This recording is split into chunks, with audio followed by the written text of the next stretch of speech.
Now we're going to prove the first formula related to the polar system of coordinates. How to calculate slope in polar system. By the definition, the slope is equal to the first derivative of a function y as a function of independent variable x.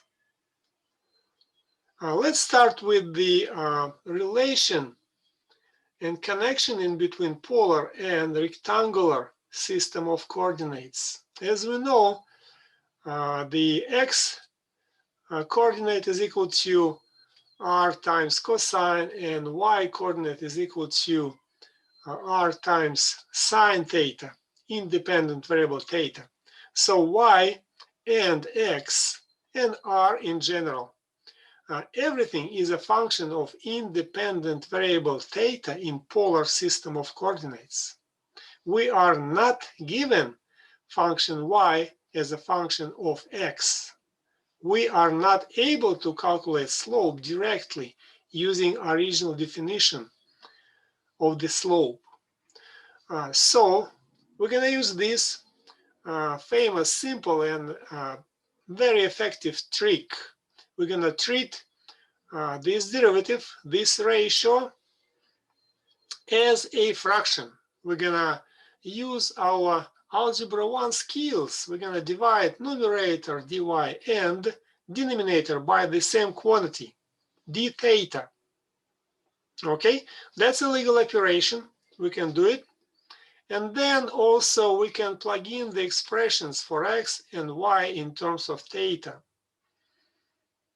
Okay, so this notation, prime with respect to theta, means derivative with respect to theta.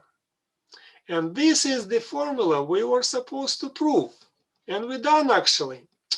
One more note, in most of the textbooks, you may see they prove this red formula for the slope.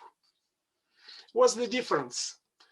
From what we've got already, they just apply product rule, how to differentiate r times sine. That's the derivative of the first term, r prime, times the second term, as it is, times sine, plus the first term as it is, times derivative of sine, which is cosine. Same thing in the denominator.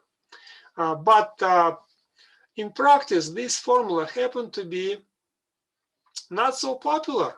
In most of the cases, we just use this formula.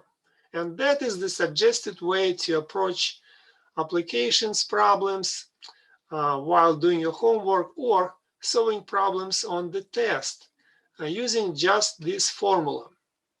That was simple proof of the formula, how to calculate slope in polar system of coordinates.